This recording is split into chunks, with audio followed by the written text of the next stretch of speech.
হর হর মহাদেব।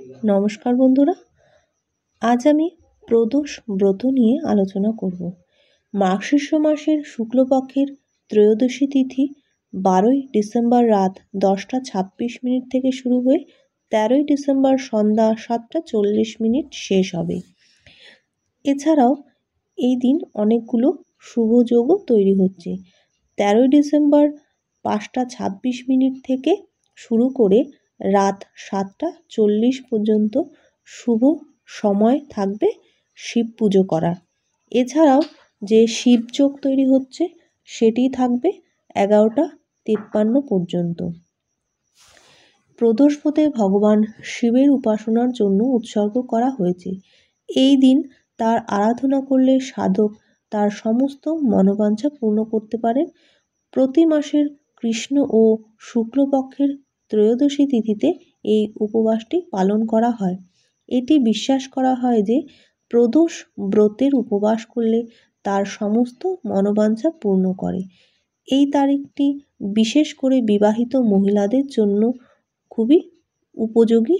যদি তারা এই দিন শিব পরিবারের পুজো করে তাহলে তাদের দাম্পত্য জীবন সুখের হয়।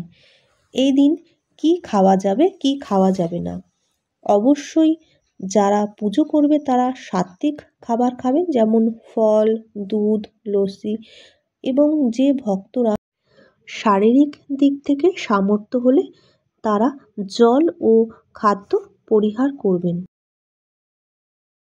এই ব্রতের প্রভাবে ভগবান শিব শঙ্কর আপনার সমস্ত পাপ থেকে মুক্ত করবেন। পুনর্জন্ম থেকেও আপনি মুক্ত হতে পারেন। এই উপবাসের প্রভাবে আপনার জীবনে সমস্ত নেতিবাচকতা এবং মানসিক শান্তি ও স্বাস্থ্যের জন্য যে সমস্যা তা দূর করবেন। এই ব্রতটি কেন করা হচ্ছে? আসলে এই ব্রতকে বলা হচ্ছে সন্ধ্যাকালীন ব্রত।